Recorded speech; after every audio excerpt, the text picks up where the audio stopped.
Hello friends, how are you.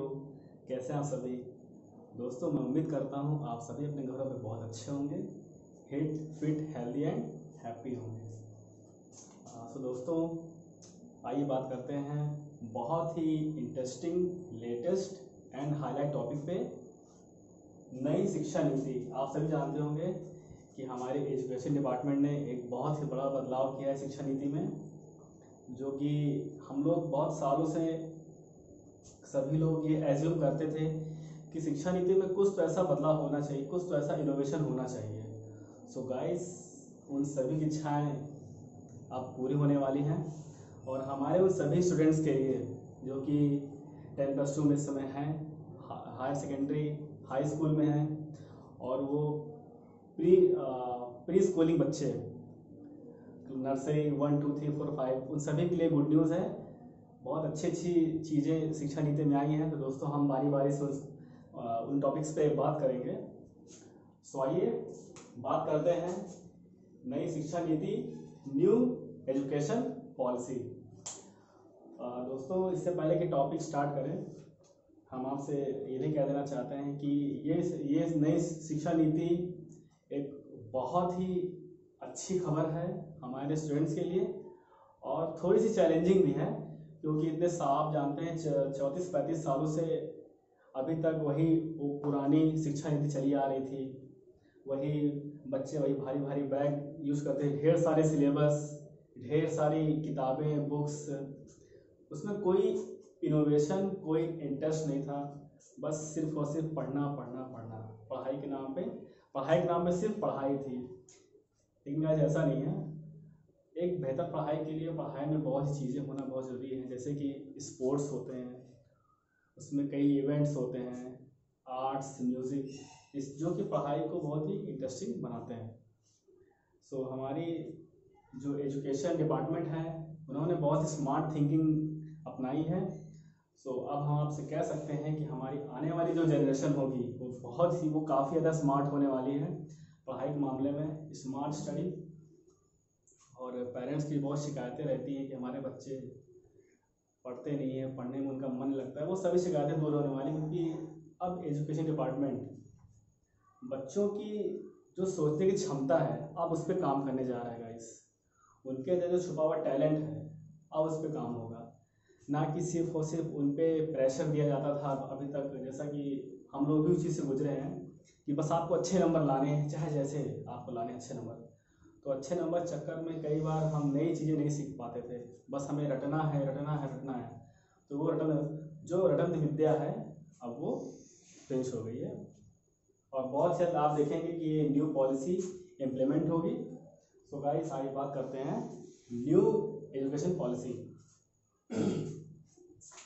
ये मेरा title है, नई शिक्षा नीति 2020। आप सभी सोच रहे होंगे कि अभी तक तो मेरी ग्रामर क्लास चल रही थी, ये अचानक नई शिक्षा नीति का टॉपिक स्टार्ट कैसे हुआ। सो गाइस, मैं बता देना चाहता हूँ कि इतना इंटरेस्टिंग टॉपिक था कि इस पर बात के बिना दिल मानता ही नहीं। हम सभी इस पर डेली चर्चा कर रहे हैं कि और क्या नया आने वाला है, और क्या गवर्नमेंट इसमें ऐड करने वाली है। अभी आप देखिए, इतनी अच्छी स्कीम्स गवर्नमेंट लाई है हमारे स्टूडेंट्स के लिए। मैं तो सोचता हूँ कि अगर मैं उस समय क्लास 5 या 6 में होता तो मुझे भी इन सभी चीज़ों को फ़ायदा होता। वो इनोवेशन, वो क्रिएटिव चीज़ें हम लोग नहीं सीख पाए, जो अब हम सीखना चाहते हैं, सीख रहे हैं, वो अब बच्चों को बाई स्कूलिंग सिखाई जाएगी। और मिनिस्ट्री, एजुकेशन डिपार्टमेंट सभी इस पर पूरा सपोर्ट कर रहे हैं, और उनका सीधा सपोर्ट स्टूडेंट्स के लिए है, उसमें कोई भेदभाव नहीं गाइस, है ना।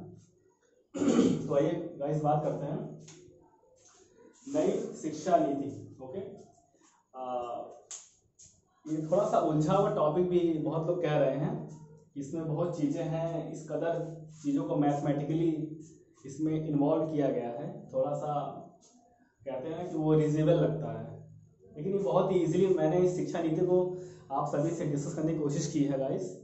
बहुत ही ईजिली मैंने इसे पूरा मैप तैयार किया है, और ये मैप मेरा खुद का क्रिएशन है। मैंने इस मैप को कहीं से कॉपी नहीं किया है, मैंने इसे अलग अलग रिसोर्सेज से मैंने चीज़ें ढूंढी, उसके बाद मैंने अपने माइंड से आप सभी के लिए, आप सभी के साथ मैं इसे अब डिस्कस करूँगा। ओके, तो नई शिक्षा नीति में इसे कई पार्ट्स में डिवाइड किया गया है कि ये जो स्कीम्स गवर्नमेंट लाई है इसे कैसे इम्प्लीमेंट किया जाएगा बच्चों के लिए, स्टूडेंट्स के लिए। सो इसका पहला पार्ट है 10+2। 10+2 ये पुराना पैटर्न था। 10+2 अभी तक जो चला आ रहा था कि अब तक पढ़ाई को जिस पार्ट में डिवाइड किया जाता था उसे हम पहले 10+2 के अकॉर्डिंग देखते थे, 10+2 फिर ग्रेजुएशन। लेकिन अब ये पैटर्न अब चेंज हो गया है। ये अब हो गया है 5+3+3+4। अब ये कंप्लीटली एक पैकेज हो गया है, आप इसे कह सकते हैं ये कंप्लीटली एजुकेशन पैकेज हो गया है। इसका जो सेकंड पार्ट है वो है स्मार्ट सिलेबस। दोस्तों अब बच्चों का, अब स्टूडेंट्स का जो बैग, बहुत भारी भारी बैग हुआ करता था, बहुत ढेर सारी किताबें, बहुत ढेर सारा सिलेबस हुआ करता था, उसमें कोई भी न्यू इनोवेशन, क्रिएटिव चीज़ें नहीं हुआ करती थी। सो उनमें जो भी, मैं सीधा कहूँ, जो भी फालतू चीज़ें हैं उनको हटा दिया गया है और बच्चों के पर्सनैलिटी डेवलपमेंट के लिए जो ज़रूरी सब्जेक्ट्स हैं उन्हीं को सिर्फ रखा गया है। बाकी उनमें, उनके स्मार्ट सिलेबस में आर्ट, म्यूज़िक, स्पोर्ट्स और जो भी फिजिकल एक्टिविटीज से रिलेटेड जो चीज़ें हैं उनको, टॉपिक को ऐड किया गया है। तो इसलिए इसे कहा गया है स्मार्ट सिलेबस। ये बहुत ही लाइट सब्जेक्ट है, ये बहुत ही लाइट सिलेबस है जो कि सीबीएसई बोर्ड, एनसीईआरटी के पैटर्न्स पे बेस्ड है। ओके, सो इसे मैंने एंड देन स्पोर्ट्स को इसमें बहुत ही अहम, इसमें बहुत ही स्पेशल, इसमें इसे स्पेस दिया गया है। स्पोर्ट्स का सीधा इसमें कनेक्शन है, बच्चों का स्पोर्ट्स में बहुत अहम रोल रहेगा। उनको, बच्चे जो भी स्पोर्ट्स खेलना चाहते हैं उनको सीधे उनके लिए उनको मौका दिया जाएगा, जो कि अभी तक ऐसी शिक्षा नीति में नहीं था। पहले सिर्फ खाना पूर्ति थी, बस चीज़ें थी कि हाँ स्पोर्ट्स है, लेकिन अब उन्हें सीधे इन्वॉल्वमेंट मिलेगा, सर्टिफिकेशन मिलेगा और बाकी अगर वो स्पोर्ट्स में आगे जाना चाहते हैं तो गवर्नमेंट उसके लिए भी सारी व्यवस्थाएं की हैं। एंड हमारा फोर्थ है फ्यूचर इनोवेशन। गाइस अब बच्चों को इस तरीके से ट्रेन किया जाएगा, उनकी शिक्षा नीति के अकॉर्डिंग अब उन्हें इस तरीके से उन्हें पढ़ाया जाएगा। उनकी पढ़ाई अब इस तरीके से होगी कि वो फ्यूचर इनोवेटिव हो सके। भविष्य में वो नई नई चीज़ें कैसे इनोवेट कर पाएँ, नई नई चीज़ें, जैसे कि बहुत से बच्चे होते हैं साइंटिफिक माइंड के होते हैं, उन्हें नई नई चीज़ें आविष्कार करना, नई नई चीज़ें बनाना बहुत पसंद होता है।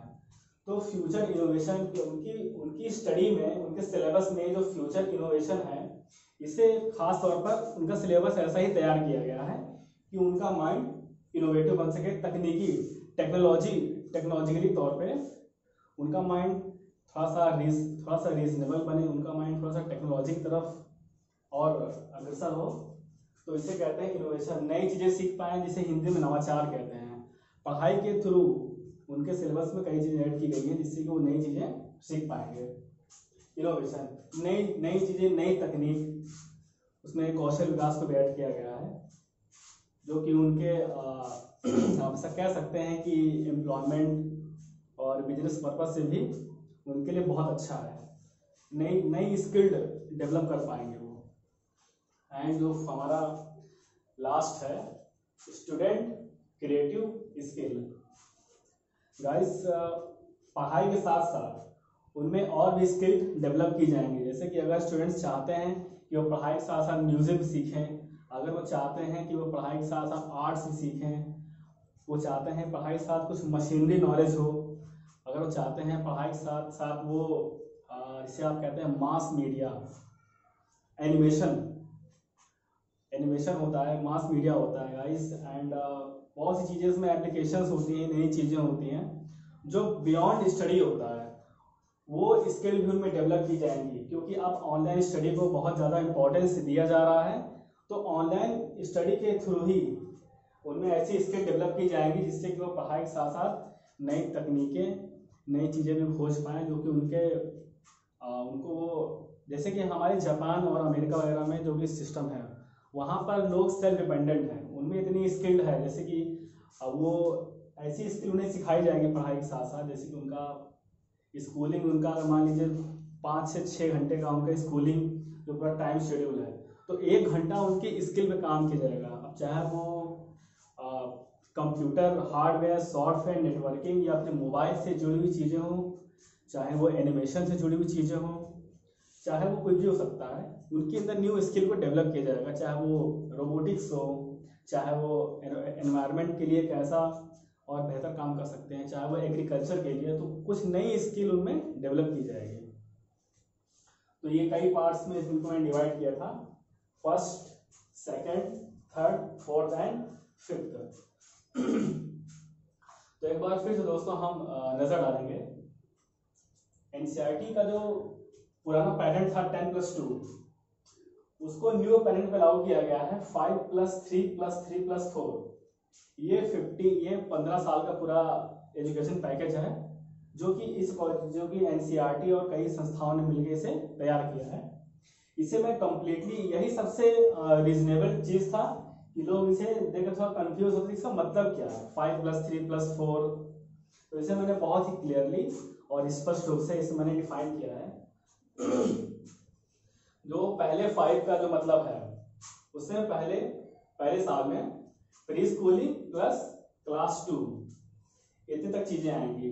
जो हमारे बच्चे जो नर्सरी जो बच्चे होते हैं और कक्षा 1 से 2, नर्सरी से लेकर क्लास 2 तक के बच्चे इसमें इंक्लूड किए गए हैं। एंड जो नेक्स्ट 3 है उनमें क्लास 3 प्लस क्लास 5 तक के बच्चों को इंक्लूड किया गया है। एंड नेक्स्ट जो 3 है उसमें क्लास 6 प्लस क्लास 6 to 8 तक के स्टूडेंट्स को इंक्लूड किया गया है। एंड जो लास्ट में आप 4 देख रहे हैं, इसमें 9 to 12 तक के स्टूडेंट्स को इंक्लूड किया गया है। या इसे मैं फिर से एक बार रिपीट कर देता हूं।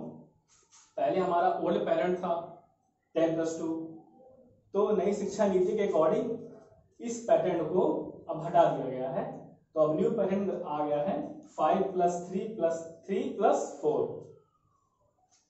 यहां पर मैंने थोड़ा सा मेंशन किया हुआ था, school education plus higher education, इसे डिवाइड कर दिया गया है। तो पहले 5th में प्री नर्सरी एंड नर्सरी से लेकर क्लास 2 तक के स्टूडेंट्स को, बच्चों को ऐड किया गया है।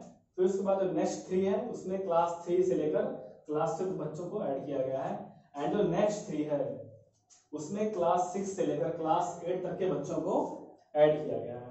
एंड नेक्स्ट जो 4 है उसमें क्लास 9 से लेकर 12 तक के बच्चों को इंक्लूड किया गया है। ओके, सबसे अहम बात दोस्तों कि जिन एजुकेशन कैबिनेट मिनिस्ट्री ने इस शिक्षा नीति को रिप्रेजेंट किया है, मैं उनके नाम एक बार ले लेना चाहूंगा आप सभी के सामने। हमारे एजुकेशन मिनिस्ट्री के जो हायर एजुकेशन जो मिनिस्ट्री के जो सेक्रेटरी हैं, हायर एजुकेशन सेक्रेटरी, वो हैं मिस्टर अमित खरे, उच्च शिक्षा सचिव। एंड उसके बाद हमारे यहाँ पे मैंने देखिए मेंशन किया हुआ, उसके बाद सेकंड नंबर पे आते हैं केंद्रीय मानव संसाधन विकास मंत्री, central human resources and development ministry के जो मिनिस्टर हैं वो है रमेश पोखरियाल निशंक। एंड जो थर्ड आते हैं हमारे, वो सूचना प्रसारण एवं ब्रॉडकास्ट मिनिस्टर, ब्रॉडकास्ट को क्या बोलते हैं, सूचना प्रसारण मंत्री, केंद्रीय सूचना एवं प्रसारण मंत्री प्रकाश जावड़ेकर जी। ये 3 हो गए। और चौथे हैं हमारे शिक्षा विभाग की सचिव, वो है अनीता करवाल। ये 4 लोगों की समिति, 4 लोगों के मेंबर ने इस शिक्षा नीति को रिप्रेजेंट किया है। इन्हीं 4 लोगों का इसमें अहम रोल है इस शिक्षा नीति 2020 को लाने में। ओके, आप सभी जानते हैं ये 34 साल बाद नई शिक्षा नीति आई है। 34 साल बाद सोचिए इस पर काम किया गया है। मुझे याद है 1986 में राष्ट्रीय शिक्षा नीति को अपनाया गया था, उसमें एक बार बदलाव किया गया था, उसको हम पार्ट 2 में डिटेल में पढ़ेंगे। दोस्तों ये नई शिक्षा नीति टॉपिक बहुत ही लंबा है और मुझे लगता है ये 2 और लेक्चर्स में चलने वाला है। बहुत मजा आएगा बात करके इस पर, बहुत अच्छे टॉपिक्स इसमें आए हैं बहुत ही इंटरेस्टिंग टॉपिक है, डेली कुछ ना कुछ नया इसमें आपको जानने को मिलेगा। सो पार्ट 1 में मैंने इतनी चीजें अभी तक मैंने ऐड की हैं। हाँ, बहुत ही इंपॉर्टेंट बात दोस्तों कि केंद्रीय मानव संसाधन विकास मंत्रालय जिस जो विभाग था, जो डिपार्टमेंट था, उसका नाम बदलकर अब उसे कर दिया गया है शिक्षा मंत्रालय, एजुकेशन मिनिस्ट्री। केंद्रीय मानव संसाधन विकास मंत्रालय, जिसके मिनिस्टर हैं हमारे रमेश पोखरियाल निशंक जी, उनका जो डिपार्टमेंट है अब बदल दिया गया है, वो हो गया है शिक्षा मंत्रालय। ओके, सो गाइस, मुझे लगता है ये जो इसे पूरी शिक्षा नीति को मैंने कई पार्ट्स में डिवाइड किया गया है आप सभी से डिस्कस करने के लिए। सो ये थी पार्ट 1 की चीजें, एक विशेष रिपोर्ट विश्लेषण। एक्चुअली मैं रह ना पाता इस टॉपिक से आपसे बात के बिना, क्योंकि इतना इंटरेस्टिंग टॉपिक है, सभी लोग जानना चाहते हैं कि इसमें क्या नया आने वाला है। तो मैंने सोचा कि इस पे आप सभी से खुल के बात करनी चाहिए, क्योंकि ये हम सभी की लाइफ से जुड़ा हुआ है और हमारे आने वाले जो भी छोटे भाई बहन हैं वो सभी को इनका पूरा फायदा मिलने वाला, और हम सभी बहुत खुश हैं सरकार की इस नई शिक्षा नीति से, हम सभी बहुत खुश हैं। सो गाइस, अब हम कह सकते हैं कि आने वाले हम आने वाले 10-15 सालों में अमेरिका, जापान, कोरिया, इन सभी की बराबरी हम कर सकेंगे, क्योंकि अब जो नई जनरेशन आने वाली है वो काफ़ी एडवांस और काफ़ी स्मार्ट होने वाली है। उनकी स्टडी अब इस तरीके से होगी कि हम बहुत जल्द अमेरिका, फ्रांस, जापान, कोरिया की बराबरी हम करने वाले हैं। किसी भी विकसित देश की जो बुनियाद होती है दोस्तों, वो शिक्षा पर ही आधारित होती है। कोई भी विकसित देश होता है, अगर वो इतना एडवांस है तो उसके लिए सबसे जरूरी चीज, सबसे बेसिक स्ट्रक्चर, उसका जो बोन मैरो है वो एजुकेशन ही है। क्योंकि अगर किसी बच्चे की एजुकेशन या किसी इंसान का अगर एजुकेशन डेवलप नहीं है तो वो किसी भी क्षेत्र में आगे नहीं बढ़ सकता। So education is most important for surround development, 4D development, 4 dimensional development. Okay guys, तो ये रही पार्ट 1 की चीज़ें। अब हम आपसे डिस्कस करेंगे, इसके बाद हम इसमें और डिटेल में जाएंगे कि शिक्षा नीति में और क्या क्या नई चीज़ें जोड़ी गई हैं, उसको हम डिटेलिंग में पढ़ेंगे। उसमें क्या क्या नई चीज़ें हैं, वो भाषा को लेकर और कला साहित्य को लेकर कि उनके सिलेबस में क्या क्या नई चीज़ें ऐड की गई हैं, और कितनी धनराशि आवंटित किया है वित्त मंत्री हमारी निर्मला सीतारमण जी ने। तो इसमें हम अब जो पार्ट 2 आएगा उसमें हम इसको और डिटेल में पढ़ेंगे गाइस। ओके दोस्तों, मिलते हैं एक छोटे से ब्रेक के बाद।